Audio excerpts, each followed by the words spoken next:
I'm Gary from Glen Scotia, and you join me here in the Scotch bar at the Balmoral Hotel in Scotland's capital city, Edinburgh. Our seasonal release is a celebration of Campbeltown, the tight-knit community and the spirit of unity that has truly allowed Glen Scotia to prevail. We celebrate that unity through a perfect pairing of flavours: casks, good food and great company. We're delighted to partner with Gary Robinson, exec chef here at the Balmoral Hotel in Edinburgh. I need to learn a wee bit more about this.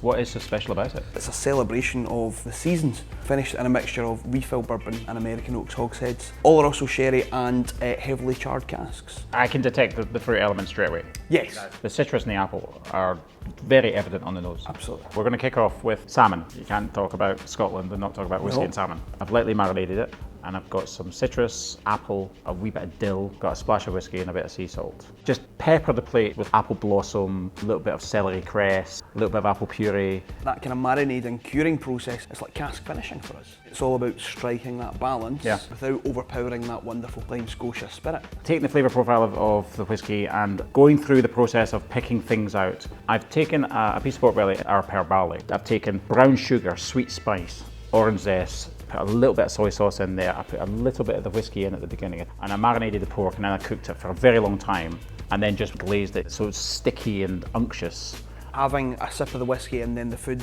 it complements so well. Are we meant to be sharing, or is that you? I've got loads more downstairs, it's fine. So dessert, Gary, I'm excited about this one. So it's poached pears, and there's two different types there. There's cubes that have been poached in the syrup, and then there's slices that have been compressed. It's got a bit of lemon thyme through it. There's a bit of gingerbread, crispy pecan nuts. So the whiskey in this particular dish is cooked into the caramel. I've also put a few flakes of sea salt on there as well. Ties well in with the Campbeltown style as well. A shaved pecan caramel on at the end.